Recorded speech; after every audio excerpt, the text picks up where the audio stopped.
Hi there, this is Stieg Strand with Remax Results. I wanted to say please like and subscribe to this video so I can, what can I do? Well, I would like it a lot, and it also encouraged me to make more videos. I don't get paid for making videos. I do enjoy them. But anyway, I'll shut up now and get to the subject at hand. When there is a strong seller's market and when buyers are very desirous of buying a home, a lot of times there can be multiple offers, especially for very nice homes and or very rare homes in, certain neighborhoods and so on and so forth.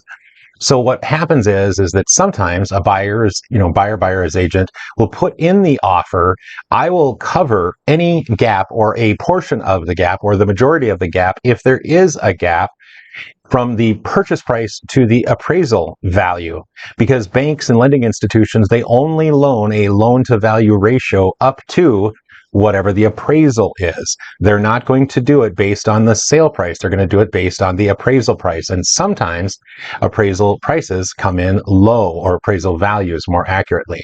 So what a buyer would do, or a buyer's agent would do, is they would write it in and they would say, hey, if the home is listed for $250 and we know that because of the demand and because of the pressure, it might actually sell for $275.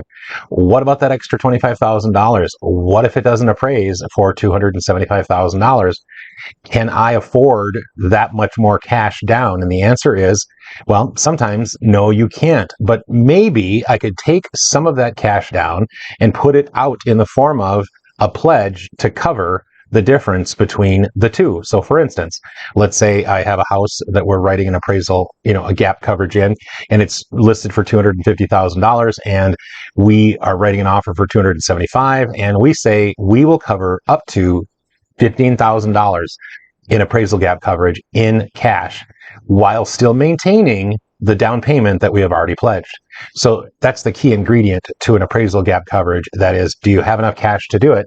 And are you still putting enough money down in order to satisfy the loan to value requirements that the lending institution has? So does this happen often? It actually happens more often than you think. Just in the last few weeks, there's about a 10% margin of homes that have closed that had appraisal gap coverage in them. And over the last, let's say 90 days, 15 to as much as 20% of all the closings that we've had have appraisal gap coverage in them. So what does that mean? That means that there's a lot of buyers out there, even with the rates as high as they are. They're coming down a little bit, but they're still high. And there's just so few homes.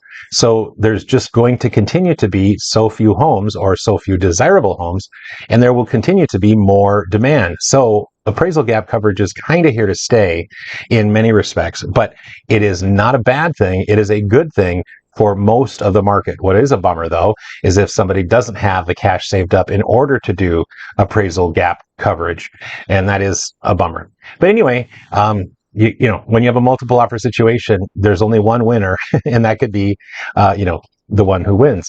And it could be because of an appraisal gap coverage tool that the buyer's agent used.